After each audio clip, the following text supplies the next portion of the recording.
வணக்கம் மக்களே, சற்று முன் கிடைக்கப்பெற்ற மிக முக்கியமான செய்தி ஒன்று வெளியாகி உள்ளது. திராவிட முன்னேற்ற கழகத்தின் ஆட்சி மிக மோசமாக இருப்பதாக பலரும் கூறி வந்த நிலையில் தமிழகத்தில் அண்ணாமலையை எதிர்க்க துணிந்த உதயநிதி ஸ்டாலின் அவர்கள் செருப்பால் அடிவாங்கிய வீடியோதான் சமூக வலைதளங்களில் வைரலாக பரவி வருகிறது.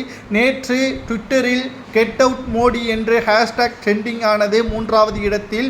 ஆனால் தற்பொழுது அதிகாலை 7 மணி அளவிலேயே கெட் அவுட் ஸ்டாலின் என்று உலக அளவில் 1வது இடத்தில் தற்பொழுது அண்ணாமலை அவர்கள் செய்த சம்பவம் தான் திமுகவினர்கள் தலையில் விழக்கூடிய பெரிய இடியாக வந்துவிட்டது என்றும், அடுத்து அண்ணாமலை அவர்கள் கூறிய மிக முக்கியமான அறிவிப்பு, திமுகவின் 4 அமைச்சர்களை சிறையில் அடைப்பேன் என்றும், குறிப்பாக ஊழல் கமிஷன் என்ற அடிப்படையில் திமுகவின் ஆட்சி நடத்தப்பட்டு வருவதாகவும், இனி திமுகவின் ஆட்சி தமிழகத்தில் தேவையில்லை, மக்கள் உண்மையை புரிந்துவிட்டார்கள், நீங்கள் சிபிஎஸ்இ பள்ளிக்கூடங்களை நடத்தலாம், ஹிந்தியை கற்றுக்கொள்ளலாம், ஆனால் ஏழை எளிய மாணவர்கள் ஹிந்தியை கற்றுக்கொள்ளக்கூடாதா? இதில் எங்கே ஹிந்தி திணிப்பு இருக்கிறது?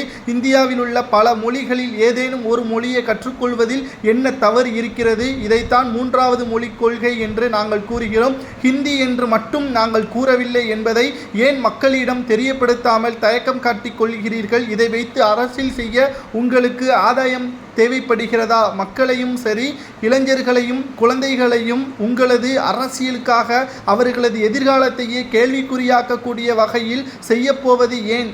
1ஆம் வகுப்பில் இருந்து 3வது மொழியை கற்பதால் அவர்கள் மனநிலை பாதிப்பு ஏற்படாது, ஏதேனும் ஒரு மொழியை கற்பதால் அவர்கள் வளர்ச்சி திறன்தான் அதிகரிக்கும் என்பதையும் அண்ணாமலை அவர்கள் கூறியதோடு, திமுகவில் அடுத்து செந்தில் பாலாஜி மற்றும் KN நேரு, பொன்முடி, தங்கம் தென்னரசு இவர்கள் சிறைக்கு செல்வார்கள், வரிசையாக இவர்கள் சிறையில் அடைப்பேன் என்றும், இன்னும் ஓராண்டில் திமுகவின் ஆட்சி மக்களுக்கு எந்த ஒரு நன்மையும் செய்யாது, அவர்களது வழக்கில் இருந்து விடுவிப்பதற்குத்தான் இந்த ஓராண்டு ஆட்சியை பயன்படுத்துவார்கள் என்றும் அண்ணாமலை அவர்கள் கூறியுள்ளார்.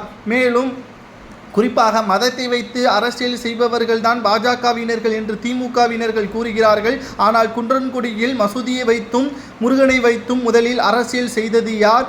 ஏன் ஆளுநராக இருக்கக்கூடிய RN ரவி அவர்கள் வேந்தர்கள் நியமனத்தின் பொழுது குறுக்கிட்டு உச்சநீதிமன்றம் வரை சென்று அவமானப்பட்டு தற்பொழுது RSS நாங்கள்தான் துரோகிகள் என்று கூறும் விதமாக தமிழகத்தில் சிறுபான்மையினர்களுக்கு ஆதரவாக இருப்பதாக கூறி அவர்களது கழுத்தையே நெருக்கக்கூடிய வகையில்தான் உங்களது ஆட்சியும் அதிகாரங்களும் இருப்பதாக அண்ணாமலை அவர்கள் பகிரங்க குற்றச்சாட்டுகளையும் முன்வைத்திருக்கிறார். இதை பற்றி உங்களது கருத்துக்களை கூறுங்கள்.